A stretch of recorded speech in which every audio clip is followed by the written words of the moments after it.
Putri Dede Yusuf, Kanishia Yusuf, mencuri simpati usai mengabarkan sang kekasih meninggal dunia. Masih berduka, Kanishia mengungkap rasa terima kasih atas dukungan sang ibu, Sandy Yusuf, padanya. Sosok Kanishia Yusuf mendadak mencuri perhatian publik di sosial media. Putri cantik Dede Yusuf ini viral terkait postingan Instagramnya yang mengungkap kabar duka atas kepergian sang kekasih, Rayendra Narswara. Bukan karena putus, Rayendra meninggal dunia di usia muda. Pria tampan berusia 22 tahun itu wafat pada tanggal 15 Januari lalu diduga karena sakit. Sejauh ini, belum diketahui soal penyebab meninggalnya Rayendra alias Andra.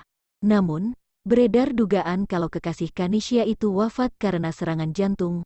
Adapun saat ini, bintang film Munkar itu masih berduka dan tetap rajin mengunjungi makam Andra. Ia juga berterima kasih atas dukungan dari sang ibu, Sandy Yusuf, yang membuatnya tegar menghadapi musibah tersebut.